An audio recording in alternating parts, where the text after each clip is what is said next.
ನಮಸ್ತೆ ನೋಡಿ, ನಾನೊಂದು MI ಪವರ್ ಬ್ಯಾಂಕ್ ತೊಗೊಂಡಿದ್ದೀನಿ ನೋಡಿ, ಹತ್ತಿರದ ನೋಡಿ MI ಪವರ್ ಬ್ಯಾಂಕ್ ತೊಗೊಂಡಿದ್ದೀನಿ.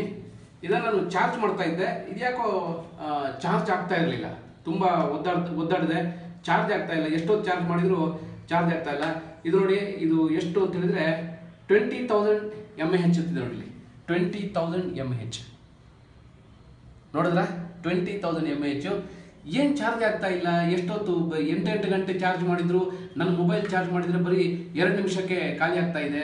ಯಾಕಿದು ಆಗುತ್ತೆ ಅಂತ ಹೇಳ್ಬಿಟ್ಟು ಇದನ್ನು ಒಂದ್ಸತಿ ಇದಕ್ಕೆಷ್ಟು 9,000 ರೂಪಾಯಿ ಕೊಟ್ಟಿದ್ದೀನಿ. ಹೆಂಗೂ ಆಯಿತು, ಇದನ್ನು ಓಪನ್ ಮಾಡಿಬಿಡ್ತೀನಿ ಒಂದ್ಸತಿ. ಓಪನ್ ಮಾಡಿ ಇದರೊಳಗೆ ಏನಿದೆ ಅಂತ ನೋಡೋಣ. ಎಷ್ಟು ಮೋಸ ಮಾಡ್ತಾರೆ. ಚೈನೀಸ್ ಪ್ರಾಡಕ್ಟ್ ಇದು, MI Chinese company, Chinese product. ಚೈನಾದವರು ಯಾವ ಥರ ಫೂಲ್ ಮಾಡ್ತಾರೆ ಅಂತ ನೋಡೋಣ. ಯಾಕಂದ್ರೆ ಇದರೊಳಗೆ ಏನಾದರೂ ಇರಬೇಕಲ್ವ, ಇದ್ರ ತಾನೇ ಚಾರ್ಜ್ ಇರೋದಿಲ್ಲ, ಬ್ಯಾಟ್ರಿ ಇರ್ಬೇಕು ತಾನೆ. ನೋಡೋಣ ಏನಿದೆ ಅಂತ. ಓಪನ್ ಮಾಡ್ತೀನಿ.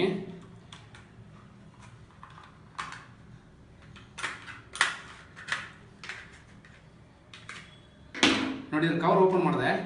ಕವರ್ ಹಿಂಗಿದೆ. ಇದು ಅದರ ಟಾಪ್ ಕವರು. ಇದು MI ಇಲ್ಲಿದೆ ನೋಡಿ. ಇದ್ರ ಒಳಗಡೆ ನೋಡಿ ಹಿಂಗಿದೆ, ಬ್ಯಾಟ್ರಿಗಳು ಹಾಕಿದ್ದಾರೆ.